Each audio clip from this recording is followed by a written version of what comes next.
your number one SM radio station. Love Radio. Ito na sila, ang nag-iisang masugid na tagahanga ni Nicole Hyala, Chris Tsuper! Kasama ang nag-iisang die-hard fan ni Chris Tsuper, Nicole Hyala! Mula sa Mahiwagang Burnay, ang kwento. Hindi ko ugali ang mag-post ng mga personal na bagay sa Facebook. Nag-iisip muna akong mabuti bago i-post ang mahalagang karanasan na ito.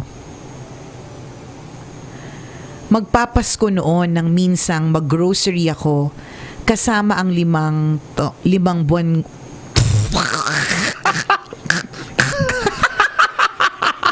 May buhok. May buhok. Teka, inom ako tubig. Haba-haba yun. Nakita ko nga kulot. Ngayon buntis kasi ako, trip ko talaga yung mga buhok ng mais eh.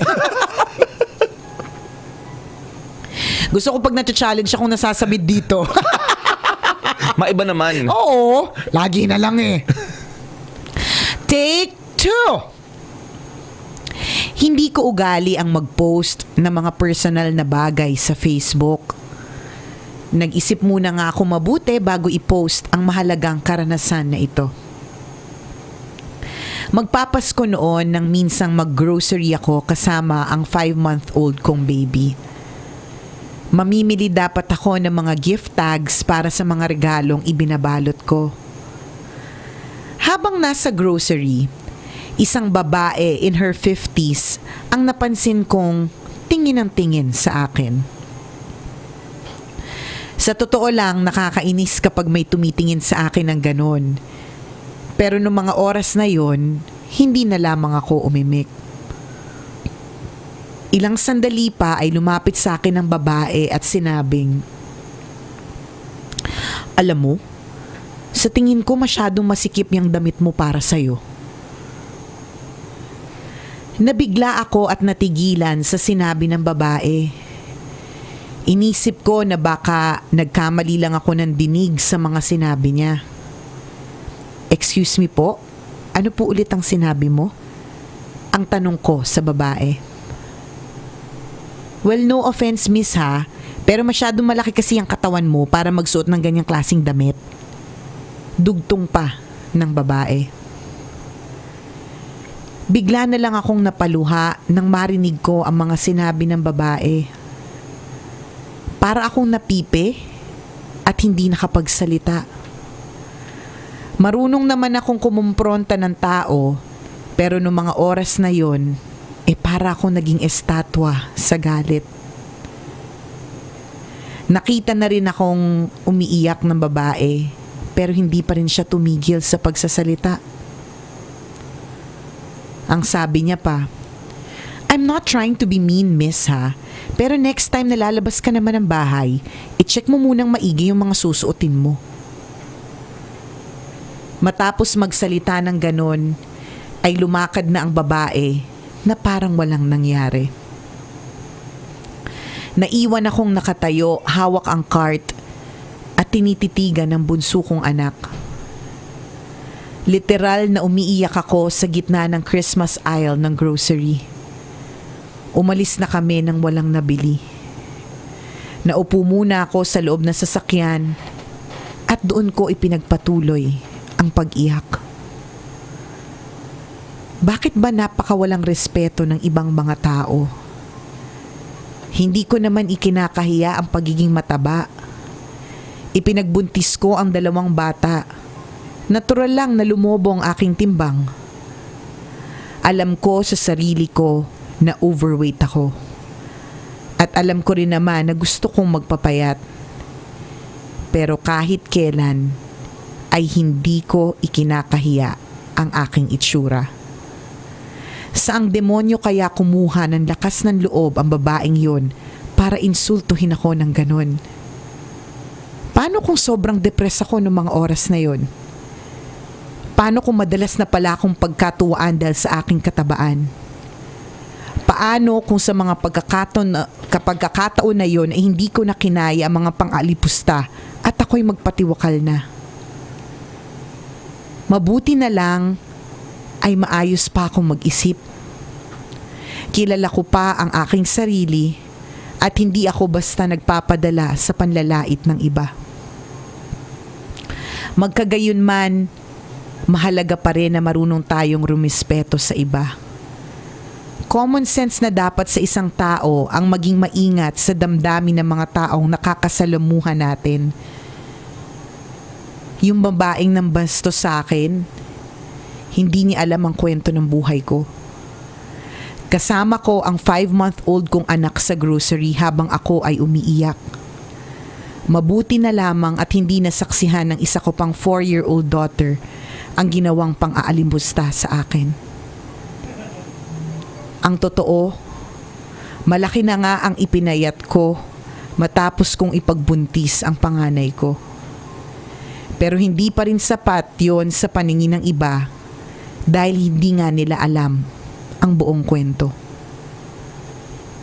Sadyang masisikip na sa akin ang iba kong mga damit. Ano naman? Hindi na masyadong big deal sa akin yan. Ang mas dapat punahin ay yung masisikip na utak ng mga taong mapanghusga. Sa mga nakakabasa nito, please lang matuto naman kayong rumispeto.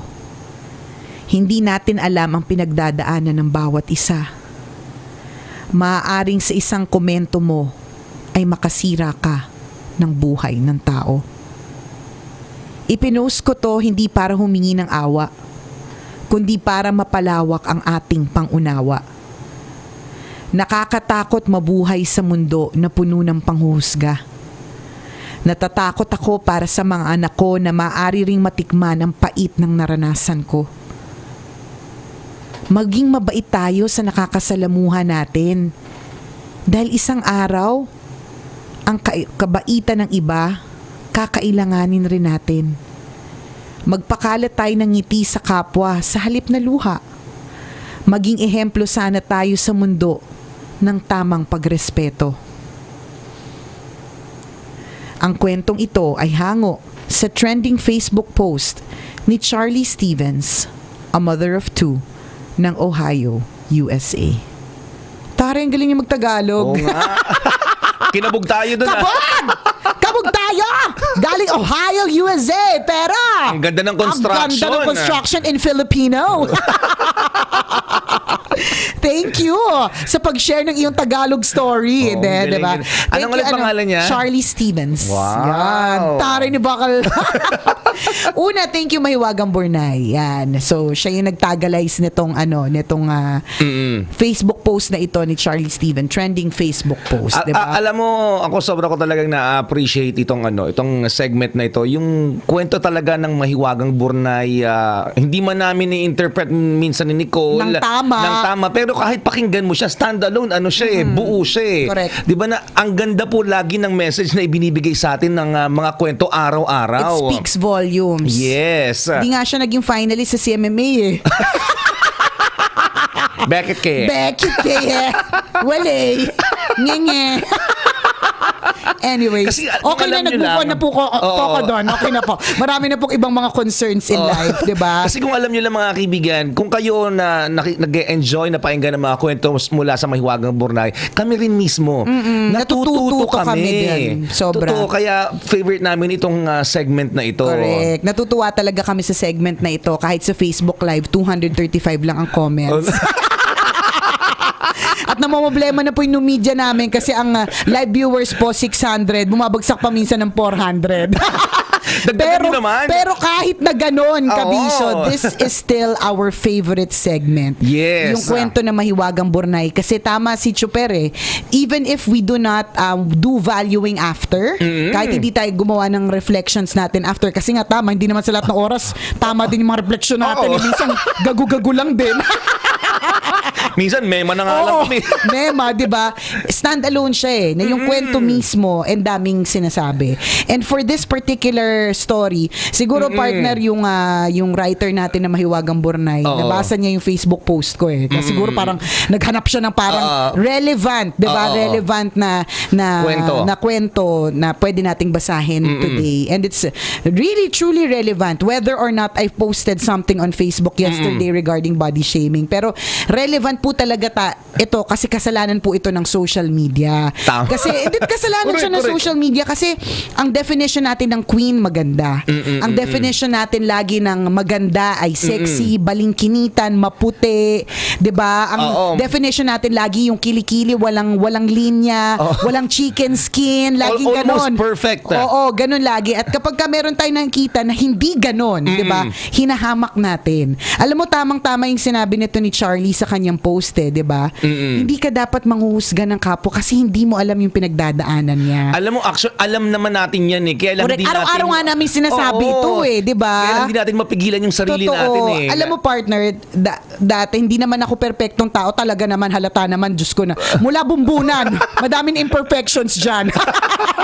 Di ba? Pero noon iniisip ko lagi, nung kapayatan days ko, nung 24 pa ang waistline ko, ngayon kasi yung 24 sa akin, braso na eh. 24 yung Hindi naman. braso ko. O sige, fine. Pata. Leeg na lang. Oo, leeg, gano'n.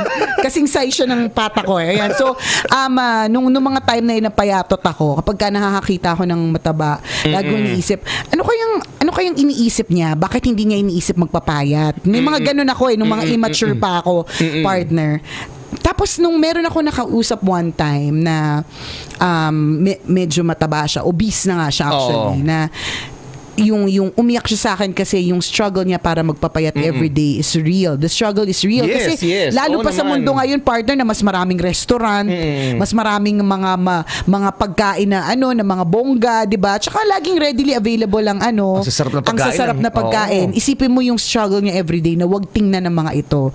Tas ang sinabi niya pa is, bukod sa ang hirap labanan ng temptasyon ng pagkain, 'di ba? Meron din kasi siyang medical condition na talagang napakahirap for her para magpapayat. Parang something to do with the blood. Mabagal lang metabolism. Oo, parang basta ganon. scientific kasi yung term, yung utak ko parang nag-shrink. Lumiit siya. Lumiit siyang ganon. Tapos hindi ko na naiintindihan yung mga sinabi niya kasi scientific na yung mga sinabi ni ate girl. Basta ang na-retain na lang sa utak ko is Mahirap magpapayat.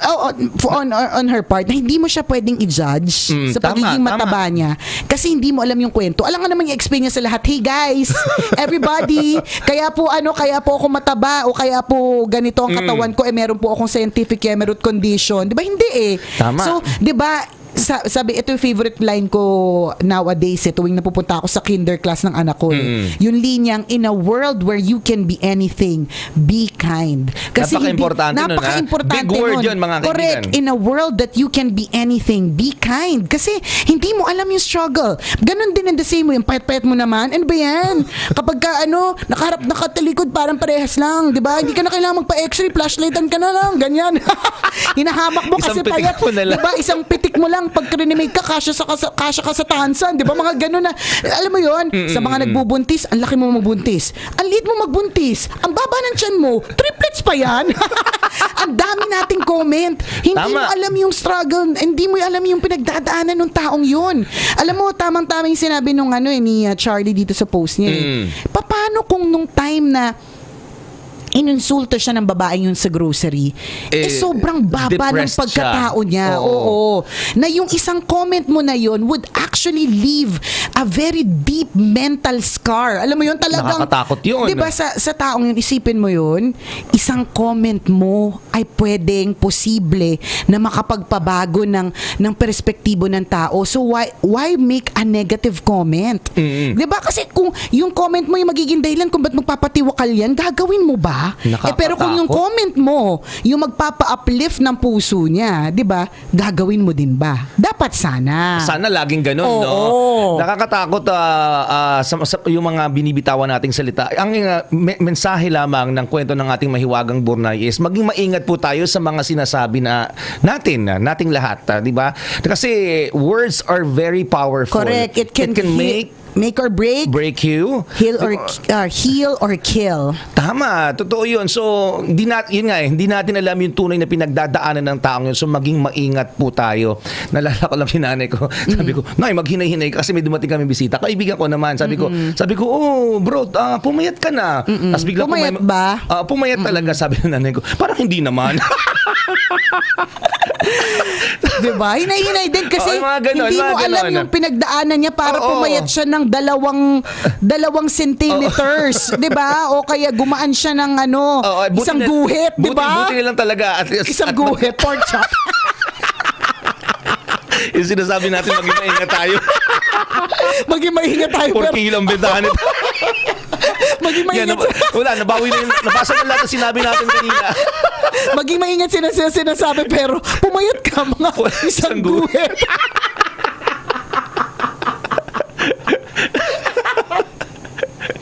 Ay, nako. Nakakaloka. Hindi maging Sa bagay, yun naman talaga, di ba? Yun naman talaga ang measure nun na guhit Sa bagay, hindi wala na na-associate ko lang talaga kasi siya sa pork chop. Anyways, di ba? Kasi hindi mo alam talaga. Totoo, yung stress na pinagdaanan niya na nag-gym yan, hindi kumain. Nagbumastos na malaki yan for consultation. Corrected ba? O di naman kaya ilang birthday, anniversary o kung anumang celebration na hindi inattendan, nagtampo yung mga kaibigan kasi alam niya may pagkain pero hindi na lang siya pumunta kaysa magdagdag ng timbang. Alam mo yun, yung mga ganun, mabababaw pa nga yun eh. Tapos magko-comment ka ng hindi maganda. Alam niyo mga kaibigan, kung wala din naman tayo magandang sasabihin tungkol sa taong yun, huwag na lang tayong magsalita. Mas makakatulong po yun. Correct. Diba? Sometimes things are better left unsaid. Manahimik ka na lang. Tama, ibulong mo sa garapon. Oo, diba? Ibulong mo sa singit mo. Kung paano mo gagawin, bahala ka na. Diba? Kasi again, words can make or break. Yes. Words can kill or heal.